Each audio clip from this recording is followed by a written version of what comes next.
Buenas tardes, este es el tercer video en el cual estamos desarrollando la fisiología del sistema respiratorio y se titula ventilación. La ventilación es el proceso por el cual una persona entra y saca aire del exterior hacia el interior y del interior hacia el exterior, pero no involucra procesos de oxigenación ni hematosis ni nada de procesos respiratorios celulares. Simplemente es el proceso mecánico de entrar y sacar el aire. En este video vamos a desarrollar los siguientes temas. ¿Cuáles son los movimientos ventilatorios? ¿Cuáles son los volúmenes y capacidades pulmonares medidos a través de espirometría?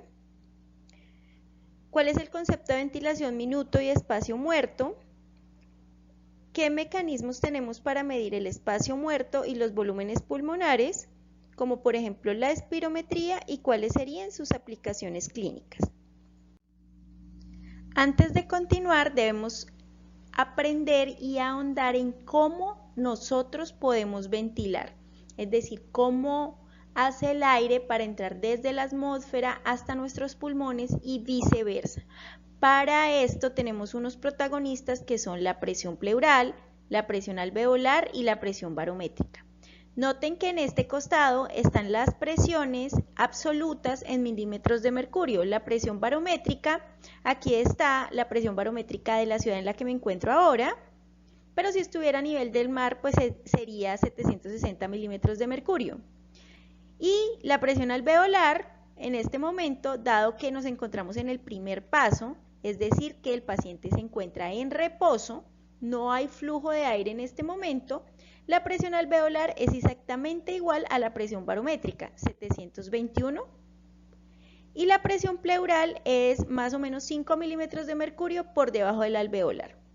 Nótese que a este otro costado tengo unas presiones en centímetros de agua que me indican la presión barométrica, la presión alveolar y la presión pleural. Cuando decimos que son 0 centímetros de agua, en realidad lo que estoy diciendo es que esta presión barométrica es igual a la presión atmosférica de la ciudad en la que me encuentro, ¿sí? Fíjense que la presión alveolar y la presión barométrica es exactamente la misma, 0. Significa pues que la presión alveolar y la barométrica son iguales en este momento. Y la presión pleural aquí está en menos 5 centímetros de agua, que significa que es 5 centímetros de presión por debajo de la presión barométrica. Simplemente quiere decir eso.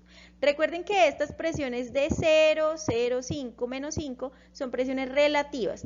¿Por qué usamos centímetros de agua? Porque resulta que cuando investigaron esto, no usaban manómetros de mercurio porque no eran tan sensibles a estos cambios tan pequeños, así que usaban, digamos, columnas de agua para observar los cambios.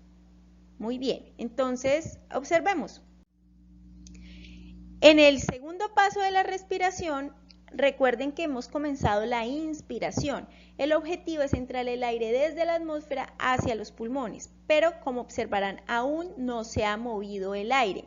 ¿Qué sucedió? El diafragma se contrajo y bajó, dejando más espacio en la caja torácica, es decir, que el volumen o espacio disponible en la caja torácica ha aumentado, por lo cual, por la ley de Boyle, la presión de los gases que hay adentro debe disminuir, dado que tienen más espacio para chocar y generan menos presión sobre las paredes. Y en efecto eso es lo que ha sucedido. Si observamos las presiones, la presión alveolar que estaba en 0 ahora está en menos 5 y la presión pleural ahora está en menos 10. Por supuesto, la presión barométrica no la podemos alterar.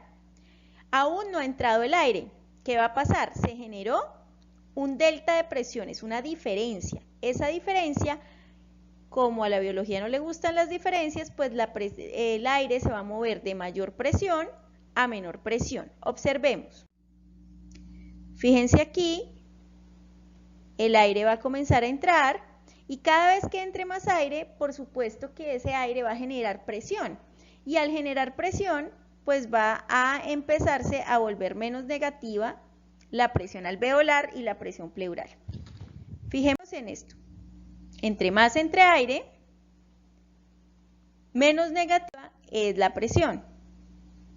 Entre más entre aire, menos negativa es la presión. hasta que llega un punto donde entra tanto aire que iguala la presión alveolar con la presión barométrica de nuevo y el flujo de aire se detiene porque ya no hay diferencia de presiones. Quiere decir que aquí estamos frente al final de la inspiración. O sea, el paciente tiene todo el aire, el volumen inspiratorio dentro de sus pulmones. Sin embargo, la presión alveolar es 0 y la presión barométrica es 0. ¿Por qué? Porque todo ese aire llenó la cavidad que había vacía hasta lograr que la presión alveolar y la barométrica se igualaran. Así que por el momento, en el final de la inspiración, no hay flujo y las presiones volvieron a su punto inicial. Ahora, como ya llegó el final de la inspiración, pues debe comenzar la expiración. Observemos lo que pasa. Para poder inspirar, lo primero que debe pasar es que el diafragma se relaje y vuelva a su lugar. Como observaron, el espacio disponible en la caja torácica ahora es mucho más pequeño, pero hay más aire que antes. Así que ese aire está generando una mayor presión que la presión barométrica. Es decir, que ya no es 0, sino más 5 y la presión pleural casi que se acerca a 0. O sea que aquí ya se generó una diferencia de presiones. ¿Qué va a pasar? El aire va a salir, igual que antes, de mayor presión a menor presión. Observemos cómo sale el aire y cómo se van modificando las presiones. ¿Por qué? Porque el aire que estaba aquí generando presión ya está saliendo y la presión alveolar que estaba en más 5 ya va en más 1 y la presión pleural ya va en menos 4.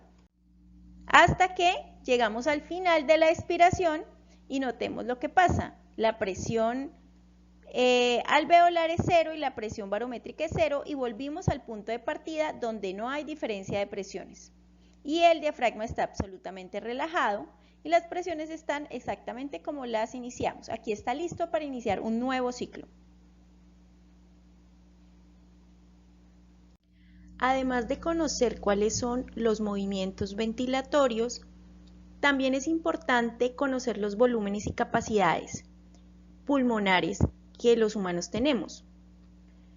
Estos volúmenes y capacidades han sido medidos desde el siglo XIX, desde el momento en que se inventó un sencillo elemento que es el espirómetro.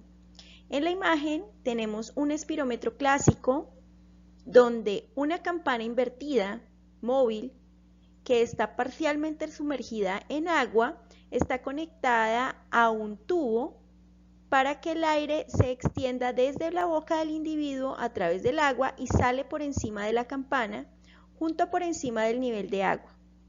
Así, cuando la persona expira, el aire entra en la campana y la eleva.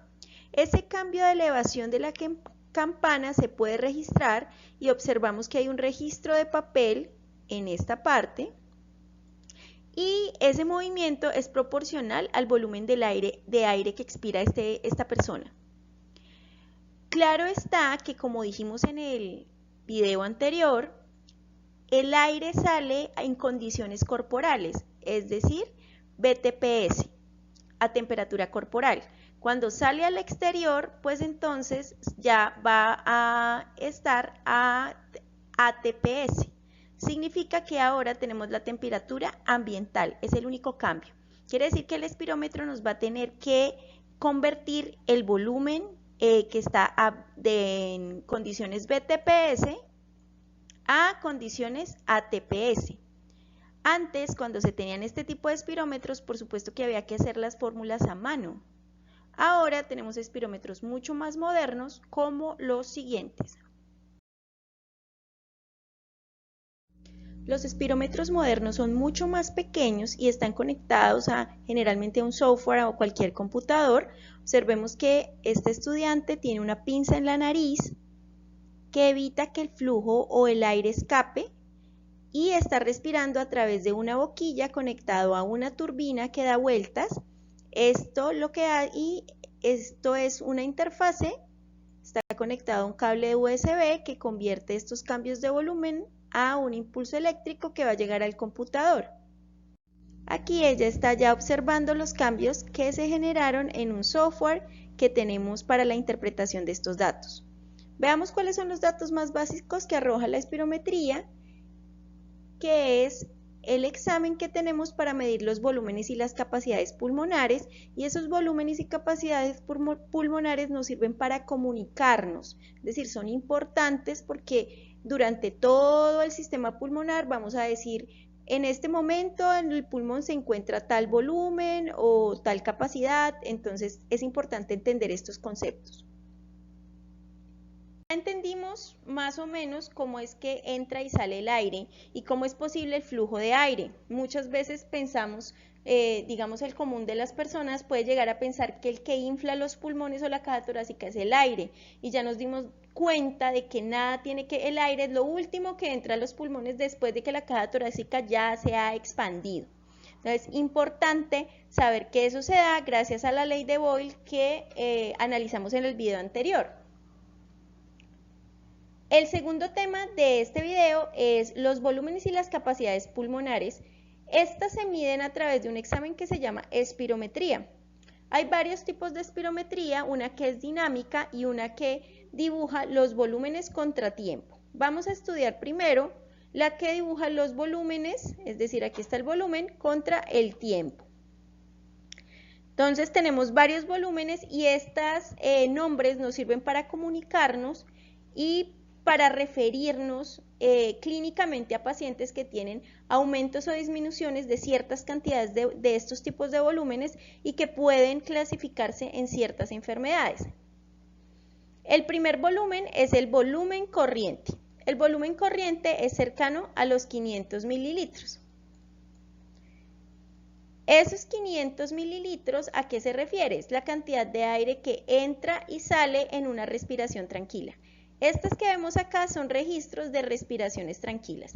Quiere decir que cada vez que aumenta, cada vez que sube se inspiró y cada vez que baja se expiró. Eso quiere decir que cada vez que inspira, inspira 500, cada vez que expira, expira 500. El volumen inspiratorio y expiratorio en el volumen corriente en una persona sana es más o menos la misma, alrededor de 500 mililitros. Obviamente que varía de acuerdo al peso y la talla, y se habla de que el volumen corriente puede estar entre los 6 y los 8 mililitros por kilogramo de peso. Entonces ese es el primer volumen. El segundo volumen es el volumen de reserva inspiratoria. El volumen de reserva inspiratoria es la cantidad de volumen que inspiramos a partir de ese volumen corriente, es decir, que sería esta parte de aquí. Todo lo que una persona puede inspirar después de haber inspirado el volumen corriente. Y está por el orden de los 3.100 mililitros y para mujeres cercano a los 1.900. El segundo es el volumen de reserva expiratorio, que lo tenemos por aquí. El volumen de reserva expiratorio es la cantidad de volumen que puede expirar una persona después de haber expirado el volumen corriente, o sea, este pedacito de aquí. Está alrededor de los 700 mililitros, pero puede variar en mujeres y puede variar en hombres. Borremos esto por acá. Muy bien, entonces ya tenemos volumen corriente, volumen de reserva inspiratorio, volumen de reserva expiratorio. Tenemos otro volumen adicional que es el volumen residual. El volumen residual es la cantidad de volumen que no podemos medir a través de espirometría y que queda en el pulmón después de una expiración fuerte. Es difícil de medir por espirometría, pero tenemos otros mecanismos para medirlos que más adelante en el video les voy a comentar. Está entre los 1.500 y 1.100 mililitros más o menos. Listo. Estos volúmenes se pueden agrupar en una cosa que se llaman las capacidades. Las capacidades son la suma de varios de esos volúmenes. Miremos la primera, la capacidad inspiratoria. La capacidad inspiratoria es todo lo que un paciente puede inspirar. Quiere decir que es la suma de, miremos las flechitas, del volumen corriente más el volumen de reserva inspiratorio. O sea, incluye estos dos volúmenes. Esa es la capacidad inspiratoria. ¿Sí? Todo lo que un paciente puede inspirar. Corremos por aquí. Entonces ya tenemos volumen de reserva inspiratorio, volumen corriente, volumen de reserva expiratorio, volumen residual, capacidad inspiratoria. La segunda capacidad importante es la capacidad residual funcional. Yo diría que es la más importante. La capacidad residual funcional no incluye el volumen corriente, solamente incluye el volumen de reserva expiratorio y el volumen residual, o sea, estos dos, desde la flechita hacia abajo. Entonces, volumen residual más volumen de reserva expiratorio. La capacidad residual funcional es nuestro estado de reposo, es decir, cuando terminamos una respiración tranquila, lo que queda dentro del pulmón es la capacidad residual funcional, es decir, el volumen de reserva expiratorio más el volumen residual, aproximadamente 1800 mililitros. Ok, entonces la siguiente es la capacidad vital. La capacidad vital es todo lo que el paciente puede mover, es decir, que incluye todos estos volúmenes menos el volumen residual porque el paciente no lo puede mover. Entonces es el volumen de reserva inspiratorio más el volumen corriente más el volumen de reserva expiratorio. Otra forma de decirlo es que es la capacidad inspiratoria más el volumen de reserva expiratorio. También es otra forma de decirlo porque la capacidad inspiratoria pues incluye el volumen de reserva inspiratoria y el volumen corriente. Esa es otra forma de decirlo, pero la capacidad vital incluye todos los volúmenes menos el volumen residual. Y para terminar está la capacidad pulmonar total, que esa sí incluye absolutamente todos los volúmenes. Pudiéramos decir que es la capacidad vital más el volumen residual, si queremos ahorrar. O podemos decir que es el volumen residual, el volumen de reserva inspiratorio más el volumen corriente más el volumen de reserva expiratorio más el volumen residual, o sea, todos. Listo. Por favor, repasar esto porque es muy importante tener claros los conceptos para cuando hablemos de volumen corriente, capacidad inspiratoria, de CRF, que es capacidad residual funcional o pulmonar. Este capacidad residual pulmonar siempre lo van a encontrar como CRF o capacidad residual funcional. En la mayoría de las bibliografías se encuentra así. Entonces, por favor, tratar de repasarlo y aclararlo por si no les ha quedado del todo claro, repetirlo varias veces. Esto es lo que el software arroja cuando lo ponemos a analizar una gráfica entre volumen, que aquí lo tenemos, y tiempo. Entonces, observemos que se parece muchísimo a la gráfica que acabamos de explicar y aquí nos ofrece algunos valores que más adelante en otro video pues aprenderemos a interpretarlos. Y aquí está otro de los valores que ofrece ya una parte más compleja de la espirometría que también revisaremos más adelante, pero fíjense que este ya no es una gráfica de volumen versus tiempo, sino que es una gráfica de flujo, flujo-volumen. Significa cuánto volumen está pasando o moviéndose por segundo y es supremamente relevante para el diagnóstico de enfermedades pulmonares como las enfermedades restrictivas y obstructivas. Por favor, pongan en los comentarios qué es una enfermedad restrictiva y qué es una enfermedad obstructiva. Vemos aquí diferentes nombres que ya no son familiares porque los vimos durante la descripción de los volúmenes respiratorios. Entonces aquí está la capacidad vital, aquí está la forzada, el volumen expiratorio en el primer segundo, entre otros. Bueno, recordemos por última vez, en verde tenemos los volúmenes, entonces volumen de reserva inspiratorio, volumen corriente, volumen de reserva expiratorio y volumen residual. Recuerden que el volumen residual es el único que no podemos medir a través de espirometría, así que nos tocará explorar otras formas de poder medirlo. En azul tenemos las capacidades, capacidad inspiratoria, capacidad vital, capacidad residual funcional y capacidad pulmonar total. Esta gráfica nos ofrece algo adicional, que es el volumen expirado en el primer segundo, es decir, la cantidad de aire que se elimina en el primer segundo. Un tip, los pacientes con enfermedades obstructivas, este volumen que se elimina en el primer segundo generalmente es muy poquito, el volumen que se expira en el primer segundo, dado que los pacientes con enfermedades obstructivas tienen dificultades en la expiración. Aquí tenemos una tabla donde nos ofrecen valores normales del volumen de reserva inspiratorio, el volumen corriente, el volumen de reserva inspiratorio, el volumen residual, la capacidad pulmonar total, la capacidad inspiratoria, por supuesto el más importante, CRF, la capacidad residual funcional y la capacidad vital. Tenemos que saber que estos valores que tenemos acá, intervalos, están hechos con pacientes o con base en estudios de pacientes que generalmente son blancos, europeos o estadounidenses que tienen tallas más altas. Entonces, muy posiblemente haya la posibilidad o la necesidad de hacer nuestros propios estudios para determinar una tabla que esté más relacionada con la comunidad latinoamericana. Aquí tenemos algunos otros pues valores cercanos a lo que pudiera ser los volúmenes y capacidades.